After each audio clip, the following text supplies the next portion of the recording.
Honestly, I was really debating if I want to even like make this segment in the beginning of the video, but I feel like I want to say it. But this channel is usually dedicated to topics about women and romance and dating and self-improvement and such. And I know the topic of this video really doesn't have anything to do with that, but it's just kind of like a social and like political issue that I wanted to talk about because I feel like it's important and I care about it. So, yeah. We'll have our regularly scheduled, I don't know, talks about like flirting and women and picking up women and shit like that. We'll have that some other video, but this video is all about like police brutality and my thoughts on it and on like the current recent like news surrounding it. So, yeah. Hi. Let me just start off by saying I think the verdict found in the Rick Chow case was terrible and a complete miscarriage of justice for everybody involved. A 14-year-old black teen being chased down and shot in the back is not a case of self defense, it's murder.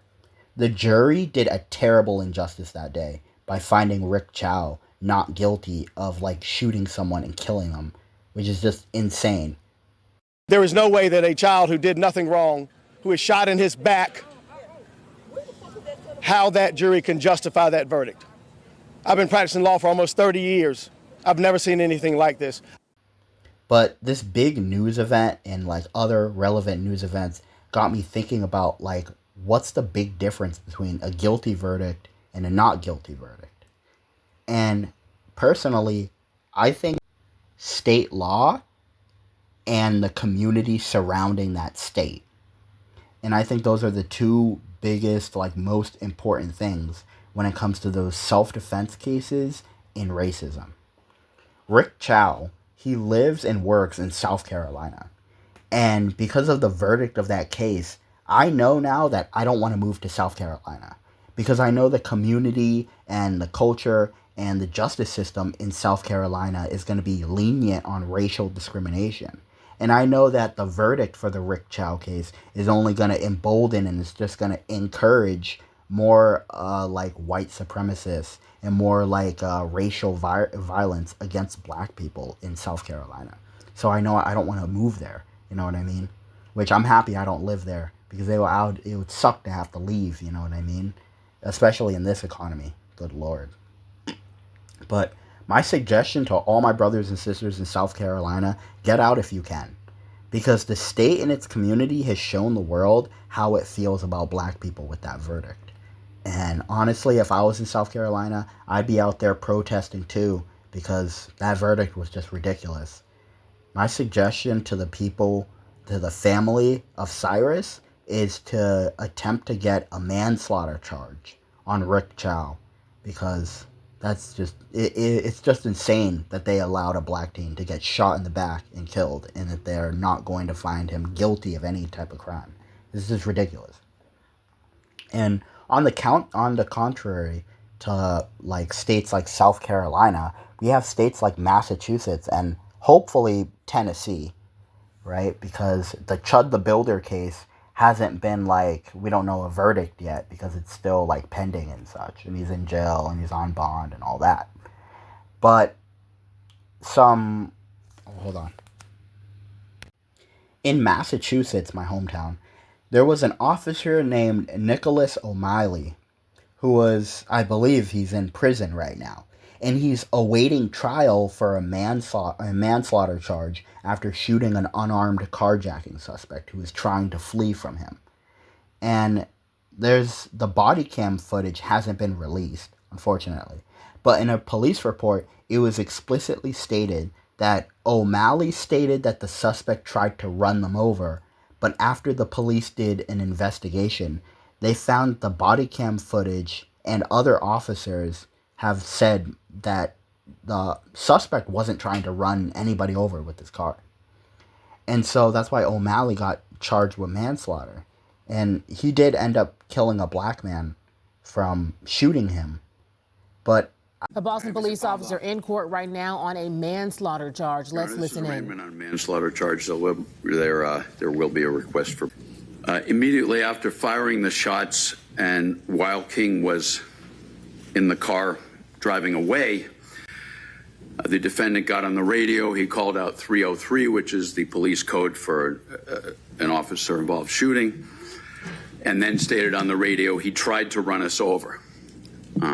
The investigation, including body camera footage from both officers, established that this statement was not true, that Mr. King was trying to drive away, maneuvering and clearly trying to drive away rather than run anyone over, and established that neither officer was in the path of the car or being in danger of being struck by it at the time. And both I can proudly say that I like being a Boston resident more, only because of the fact that I know that the state is going to handle a court case like this with non-judgmental and non-racist views.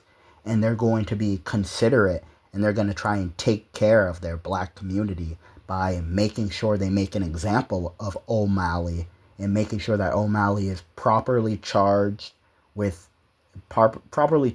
found guilty of the crime he committed. Even though I suppose we don't really know that yet because he hasn't actually been like fully charged. He's awaiting trial right now. But, I'm more happy to know that they're at least trying to do something instead of just letting something like that go. And generally speaking, online and in the real world, the Massachusetts community, when it comes to that case, they're going out of their way to say that like what he did was wrong and that you shouldn't be just blatantly killing black people for no reason.